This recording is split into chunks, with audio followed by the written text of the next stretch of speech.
Estamos acercándonos a los tiempos electorales. Hay un montón de medidas que se van acelerando y que tienen que ver con la necesidad de darle muestras a la gente de que van a vivir un poco mejor. Sabemos que son espejismos. Sin embargo, hay situaciones que son inamovibles. Digo, la presión fiscal es un tema Bueno, agobiante, yo la ¿no? verdad que tenía varios temas para esta mañana para hablar con usted, porque se cumplen 2 meses de los cortes de la decisión de interrumpir o bloquear la exportación de carne. Hay otros temas también que tienen que ver con la deuda.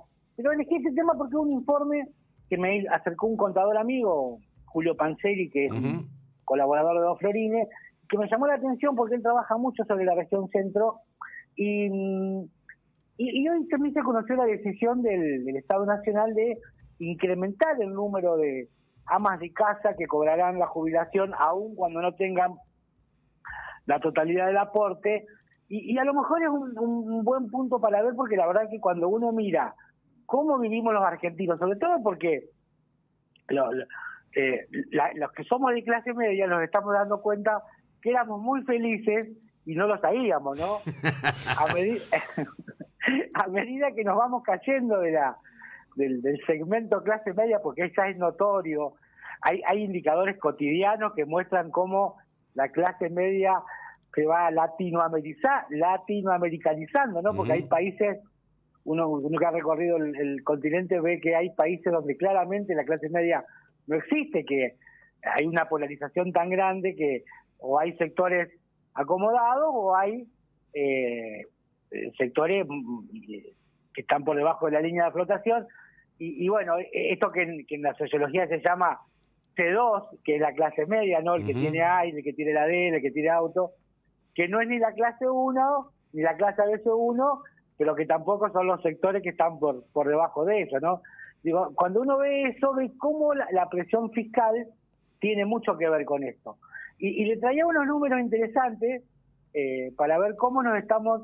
A ver, ¿por qué? Porque uno puede decir, sí, pero la presión fiscal es un fenómeno mundial. Uno mira países como los países nórdicos, donde hay un estado de bienestar muy marcado y donde la presión fiscal llega a superar el 50%, Mm. o Francia que está al 47%, o Alemania que está al 41%, o Italia que está llegando al 45%, y uno dice, bueno, pero qué presión fiscal, 1 de cada 2 pesos que uno gana lo lleva al Estado.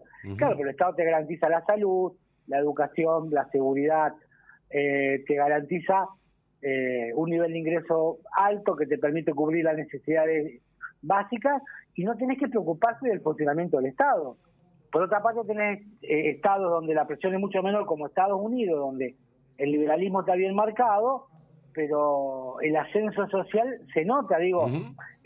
hay un sector que está claramente mal en Estados Unidos, los homeless, los que están afuera, pero en general el liberalismo le da oportunidad a la mayoría de la población de poder cubrir sus costos.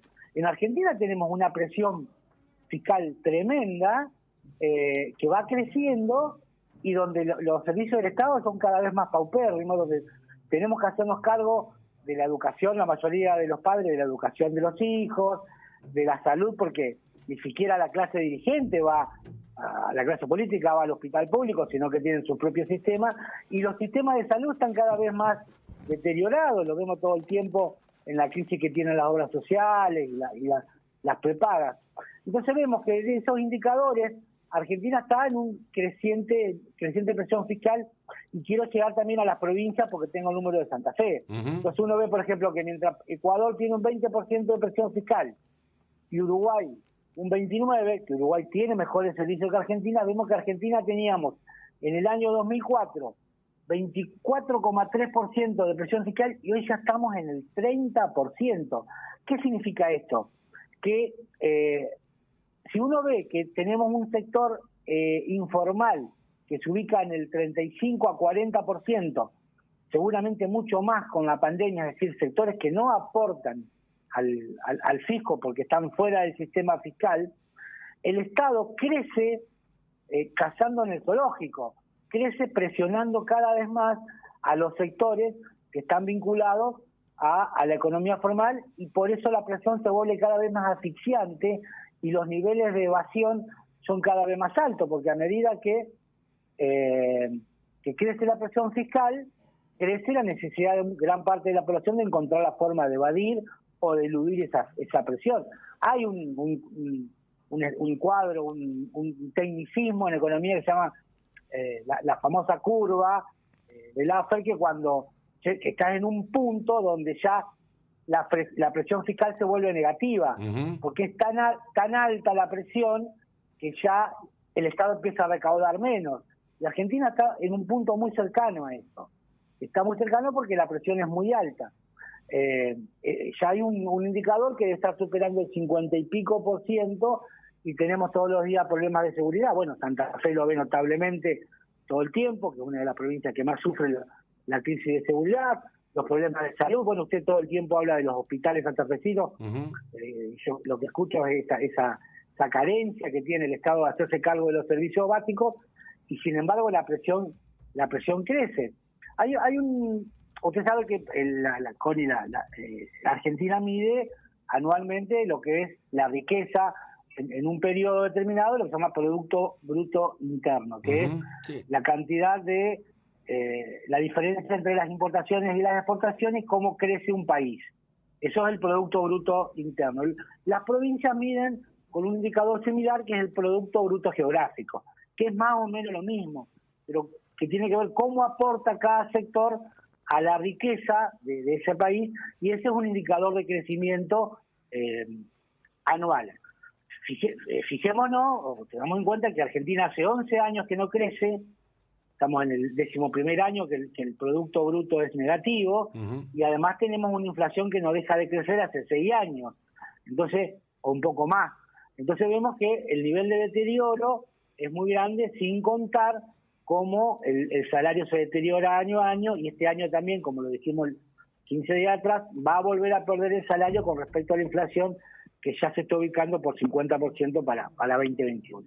En la región centro, Santa Fe, Córdoba y Entre Ríos, la presión fiscal pasó de 4,24 en 2006 a 6,6% en 2019. Es decir, 2 puntos.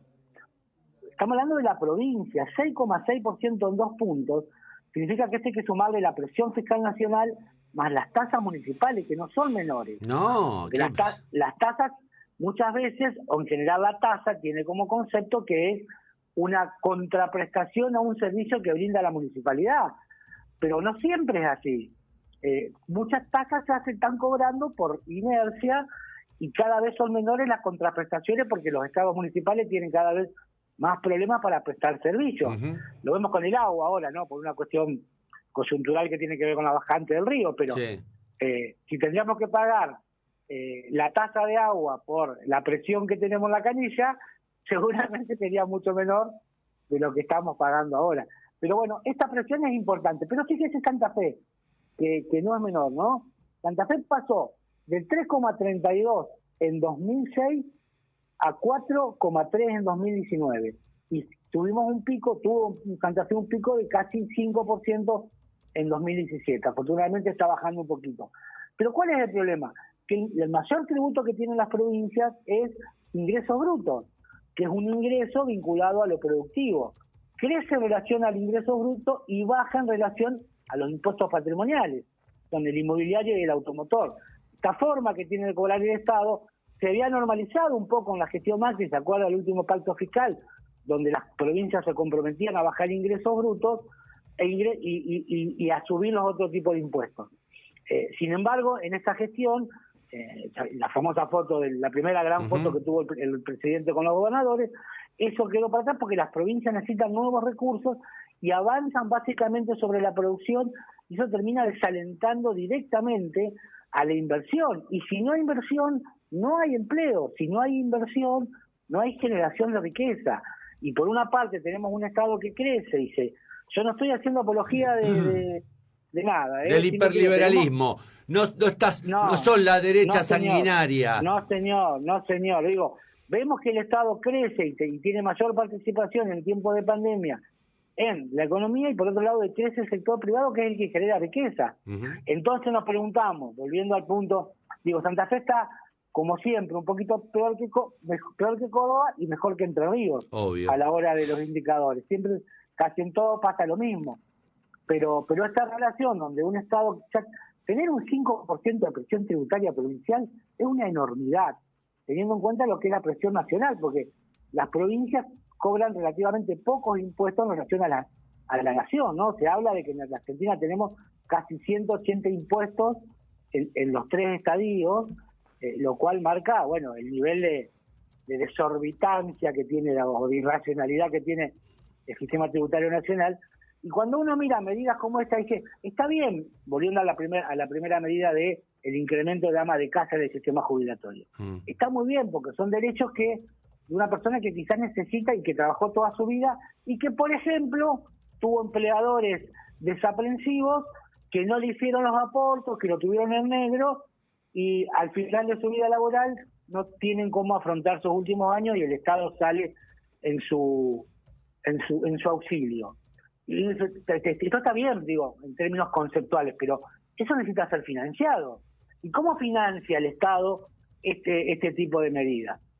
O directamente desde el aporte de los otros jubilados, es decir, de los fondos de la caja, lo que hace que los actuales jubilados cobren menos para que solidariamente este sector que se incremente tenga la misma posibilidad o posibilidad cercana a lo que tiene él, o directamente lo financia rentas generales, que debe acudir a 2 aspectos: mayores impuestos, como marca esto que le estoy describiendo, o mayor emisión, que es lo que está sucediendo ahora, donde ya estaremos en 2021 con una emisión quizás superior a la de 2020, donde tuvimos lo peor de la pandemia. Esto está mostrando que si uno va por el lado de la caja de jubilaciones, deprime los ingresos de los jubilados. Si afecta las rentas generales, deberá emitir más, lo que genera inflación.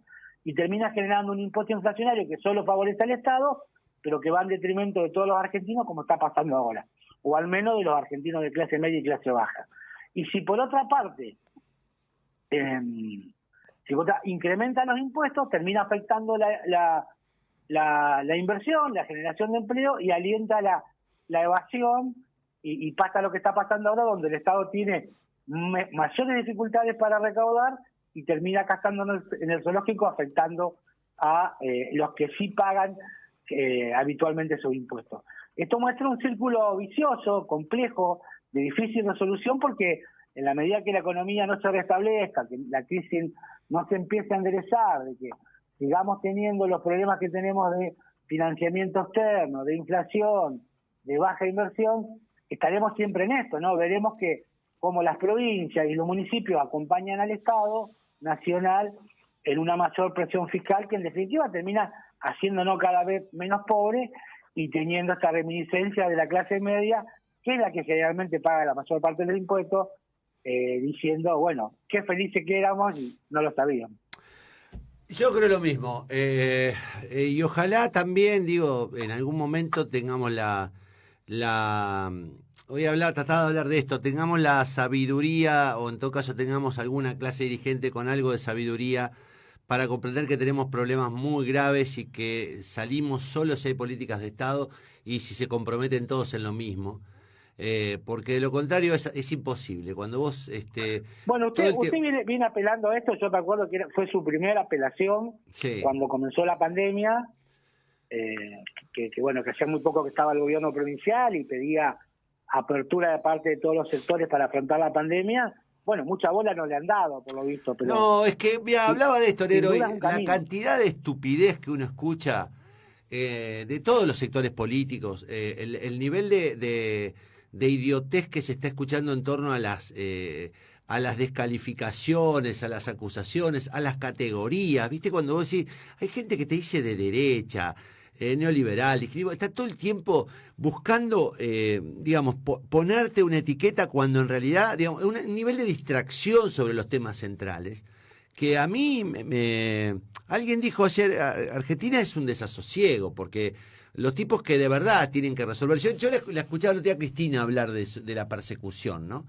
Esta mujer no es consciente del poder que tiene para poder ponerlo a disposición de la resolución de los problemas y no del conflicto constante, ¿no? Lo mismo me ocurre con Macri y lo mismo me ocurre con un montón de dirigencia que digo, de verdad tienen un nivel de vanidad y un nivel de obsesión por el poder que desperdician todo eso pudiendo ponerlo al servicio de un acuerdo internacional, al servicio, digo, si en realidad todos necesitamos lo mismo, viste, lo que vos estás planteando, un desahogo externo, la posibilidad de tener crédito, la posibilidad de recibir inversiones privadas, la posibilidad digo, Mira, si, mira, yo creo que hay una negación, esto no es económico, sociológico en todo caso, con todo sí, respeto sí, sí, sí. a los profesionales o políticos, pero yo creo que es una negación del fracaso, ¿no? Claramente los argentinos hemos fracasado, de la democracia esta parte, hemos fracasado, no hemos podido generar las mínimas condiciones de diálogo, de condiciones estructurales para el desarrollo, aquellas teorías que se hablaban en los 70 y 70, y hay algunos sectores que encuentran en esta negación al fracaso algunas categorías para disimularlo, para engañarse. Por ejemplo, aquellos que vivieron la década del 70 con un nivel de compromiso político, hoy se aferran al último vagón del tren. Uh-huh. Ellos están viendo que esta es la posibilidad de que, al menos desde el relato, desde el discurso, se sientan identificados con una forma de proyección política que ya fracasó en los 70 claramente y que ahora vuelve a fracasar palmariamente en términos de esos sociales y económicos. Pero por otra parte, hay sectores ya menores que se han aferrado a esto, digo, sea del liberalismo o sea desde el kirchnerismo, Sí, sea sí, de cualquier desde la lugar. oposición, hay una negación a aceptar que los indicadores de la realidad son incontrastables. Los niveles de pobreza, los niveles de marginalidad, los niveles de violencia social, los niveles de... estamos excluidos del mundo, estamos abrazando teorías o paradigmas políticos internacionales que tienen que ver con el totalitarismo. Ni siquiera ponemos en cuestión, yo no digo atacar a la Revolución Cubana, digo poner en cuestión aquellos aspectos que la propia Revolución Cubana está mostrando debilidad, como es los conceptos de igualdad y equidad con los que nació, digo, porque ni siquiera existe la posibilidad de decir, ¿no estará pasando algo detrás de todo esto que nosotros no estamos viendo? Y en esa negación se avanza en una consideración absoluta de los términos. Y este concepto absoluto niega cualquier posibilidad de debate, niega cualquier posibilidad de mirar. ¿Y cómo termina esto? Y termina mal generalmente, porque ninguna de las partes es capaz de abrirse, y hasta que no se choque, no estalle en pedazos este modelo, no vuele por los aires, una forma pétrea, una forma inflanqueable de mirar la realidad, vamos a seguir chocando con esto y creer que el problema de Macri... Recién escuchaba conceptos rarísimos, porque como por ejemplo la sobrepoblación de presos en Buenos Aires es culpa de Macri. Digo, bueno, si llegamos a este punto donde que el problema de los monos en Santa Fe es por culpa de Macri, o el problema de, no sé, en Entre Ríos, la alta consideración que tiene el Estado es culpa de Macri, digo, bueno, vamos a seguir, porque Macri ha sido un tonto y compartimos muchas cosas de lo que ha sido la gestión de Macri, pero digo, no somos capaces de mirar para adelante, no somos capaces de generar ningún debate inteligente a futuro, y vemos que los jóvenes hoy están saliendo nuevamente de la política. Aquella virtud que tuvo Néstor Kirchner de involucrar, de comprometer a los jóvenes en el debate político, de arrastrarlos a este compromiso con lo que le pasa al otro, que fue muy sano, a mi juicio, muy genuino, que no pasaba desde la juventud maravillosa de los 70 y del despertar democrático. Hoy se está nuevamente perdiendo porque las encuestas marcan un creciente desinterés de los jóvenes por la vida pública, por la cosa pública. Y me parece que esa es la consecuencia de esta sociedad que estamos generando los mayores, ¿no? Los que no podemos entender que hemos fracasado rotundamente.